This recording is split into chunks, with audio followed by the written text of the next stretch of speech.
O presidente Lula afirmou nesta sexta-feira que o mundo vive um cenário de instabilidade. Ele defendeu que o Brasil invista em defesa. Ele criticou o presidente dos Estados Unidos, Donald Trump, por ameaçar anexar regiões como o Canal do Panamá e a Groenlândia. E a produção separou esse trecho da manifestação do presidente da República. Vamos acompanhar. O Solano Lopes, presidente do Paraguai, invadiu logo de vez Brasil, Argentina e Uruguai. Tá cheio de nego maluco no mundo. Tá cheio de nego maluco no mundo. Agora mesmo o presidente americano quer tomar a Groenlândia, o Canadá que vai virar estado dele, quer tomar o Canal do Panamá. Onde é que nós estamos? Nesse mesmo evento, o presidente Lula afirmou que o Brasil precisará ampliar os investimentos em defesa nacional e construir um projeto estratégico de longo prazo para as Forças Armadas. Segundo ele, o país precisa estar preparado diante do cenário de instabilidade internacional. Eu acho que dá para separar as nossas análises em duas partes, mas naturalmente, se o comentarista quiser, dá para fazer um combo. Deixa eu passar para o Mota, só para trazer primeiro essa manifestação do presidente da República, dizendo o seguinte: o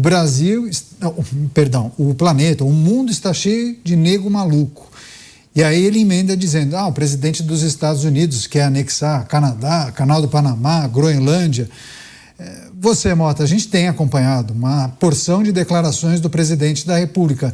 Isso acaba mexendo o quanto na política internacional, nas relações diplomáticas? É um erro, né, achar que esse tipo de declaração fica restrita ao território nacional, né? Neto, o primeiro pensamento que passou pela minha cabeça foi que se essa frase que você citou aí tivesse saído da boca de um político de direita, talvez ele já tivesse agora preso, né, e sendo processado por ter violado uma lei aí que eu não vou nem citar qual é. Mas é impressionante, né, como a lei nesse país se aplica para uns e não se aplica para outros. Agora, eu acho que é curioso, né? Nada é tão irônico quanto ouvir um socialista defendendo soberania.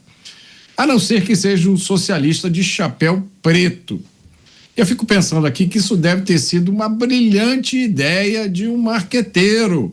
Olha, primeiro, na reunião do G7, nós vamos usar um chapéu branco, né? Todo mundo lá, super bem vestido, e a pessoa de chapéu branco. E agora esse chapéu preto, em um estilo que lembra aquele famoso ator e diretor, o Zé do Caixão, não era ele que usava um chapéu preto assim? É um estilo bem apropriado para quem representa ideias tenebrosas. Verdade, muito bem lembrado, o Zé do Caixão.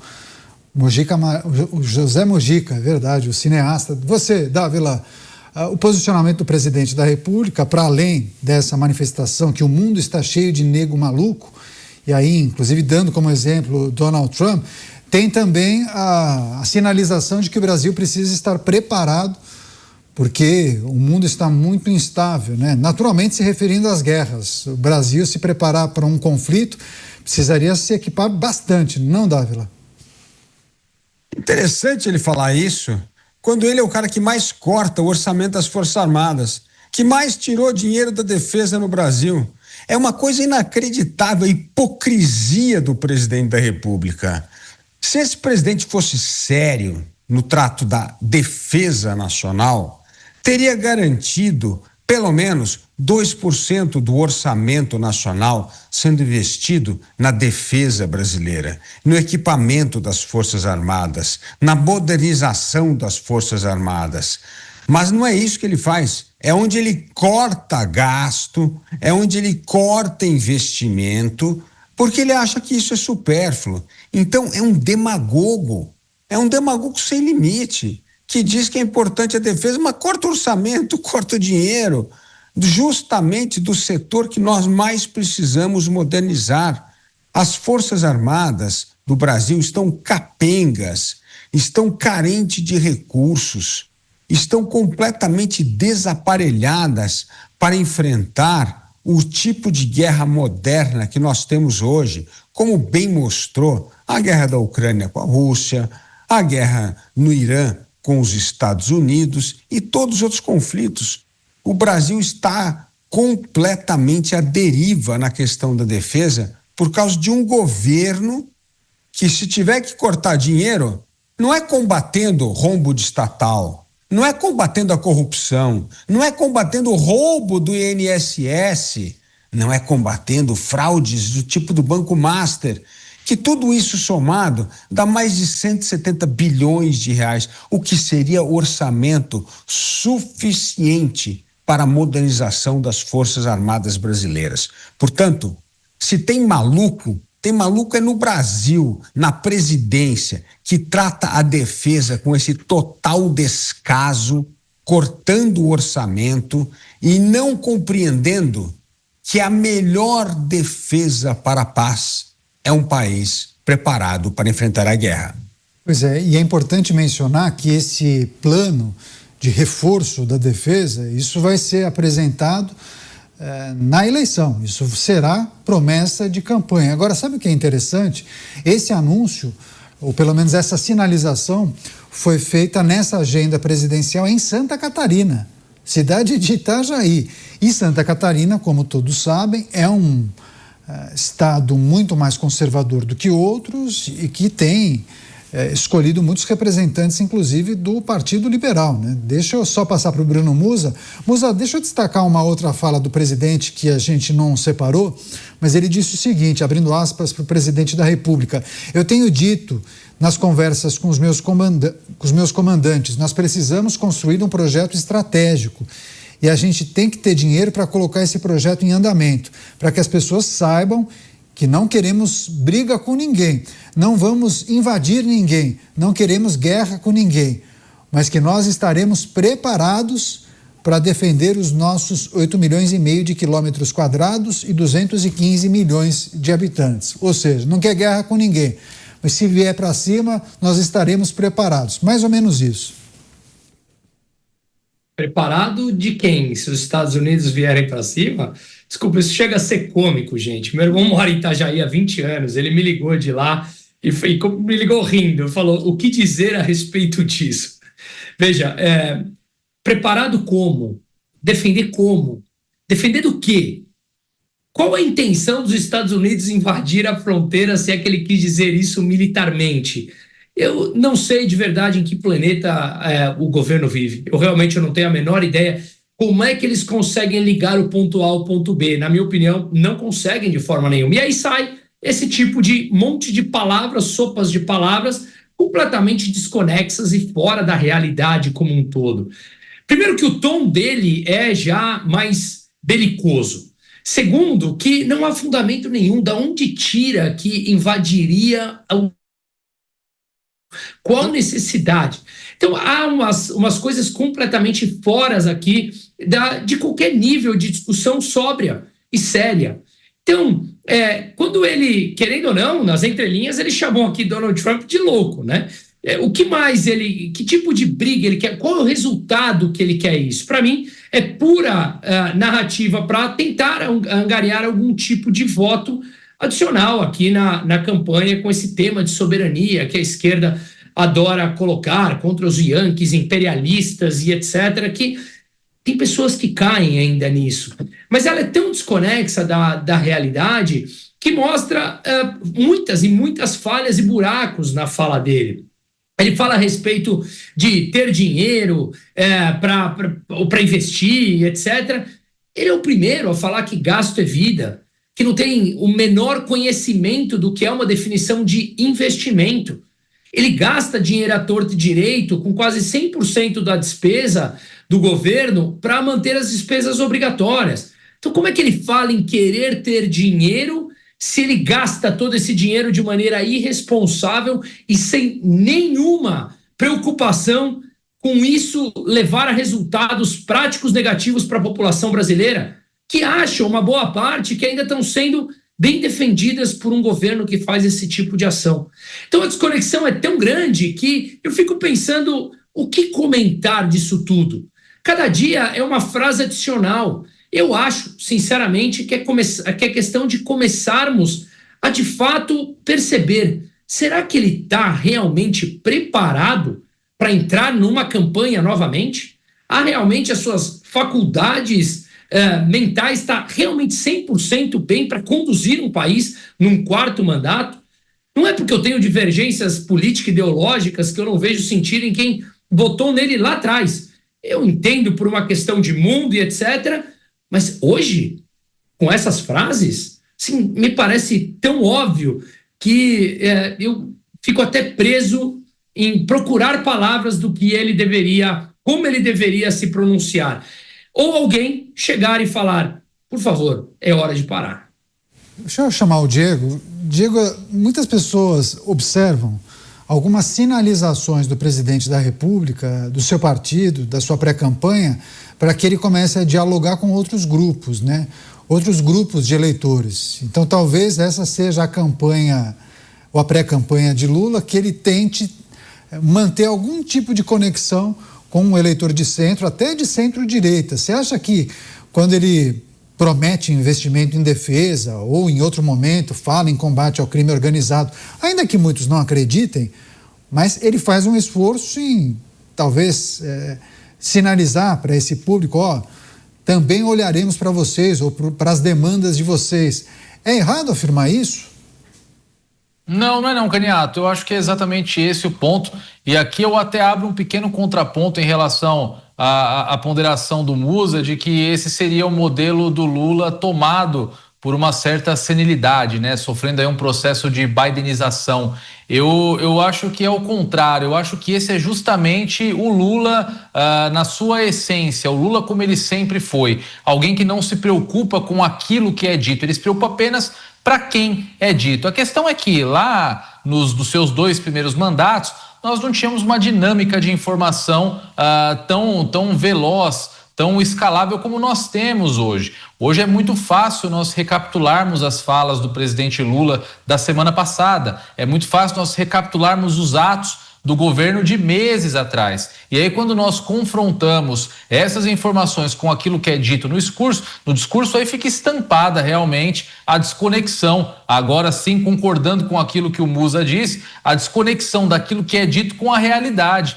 Eu estava em um dos programas aqui da casa, Caniato, quando nós repercutimos uma notícia sobre o cancelamento de alguns voos da FAB por falta de combustível, de alguns veículos blindados do Exército Brasileiro que não estavam rodando em simulações, em treinamentos, por falta de combustível. Eu também estava em alguns programas aqui da casa quando nós noticiamos severo corte orçamentário no patrulhamento das nossas fronteiras, que estão completamente tomadas pelo crime organizado. Então, se você confrontar todas as atitudes, todos os atos concretos do governo Lula, fica muito claro, fica muito evidente que essa fala do presidente é nada mais, nada menos do que uma grande mentira. Uma grande mentira de um governo que não fez absolutamente nada pelo engrandecimento das Forças Armadas. Muito pelo contrário, sucateou até onde pôde o poder do nosso Exército, da nossa Marinha, da nossa Aeronáutica. Tem até um dado, eu nem sei se esse dado é um dado real. Eu vi em algum vídeo pela internet aí espalhado já há muito tempo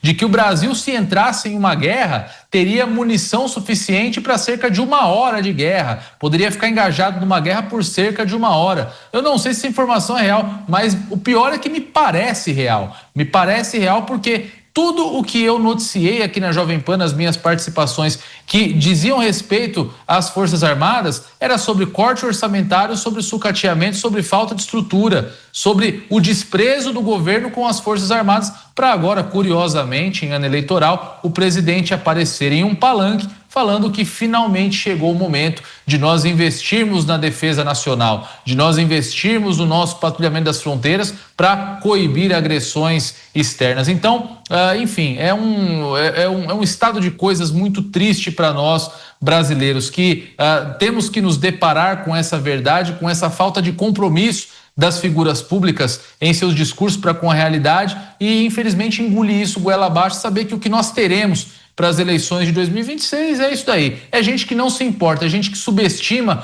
o nosso intelecto, que subestima a capacidade do eleitor de fazer uma sinapse simples, que é comparar os atos de um governo com aquilo que o governante efetivamente diz. Está muito claro que nada foi feito e que nada será feito pelas Forças Armadas, que caso nós não puxemos o freio de mão dos rumos desse país, infelizmente é só ladeira abaixo.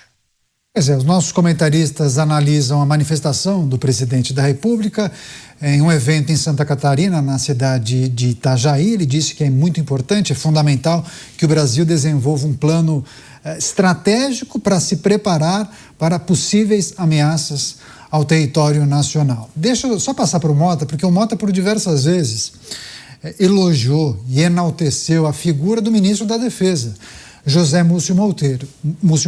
E o José Múcio, que ainda é ministro, me lembro que há alguns meses ele tinha sinalizado que sairia do ministério, até vim procurar aqui, falei, será que ele ainda está na pasta? Está. Tanto que ele deve visitar a Venezuela após os terremotos.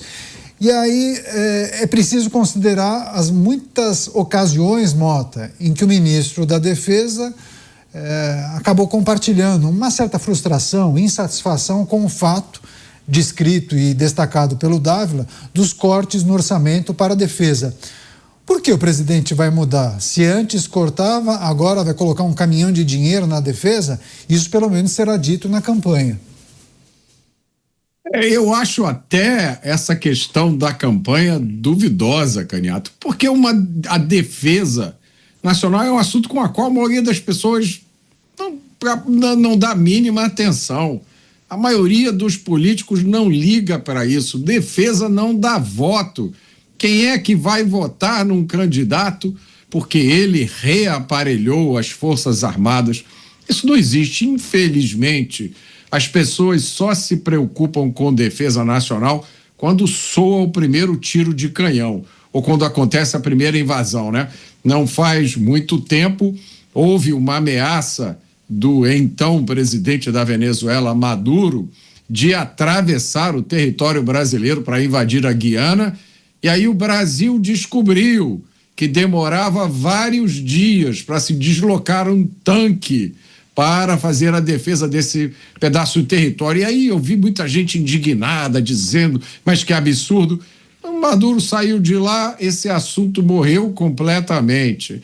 As Forças Armadas precisam de muito investimento e é constante.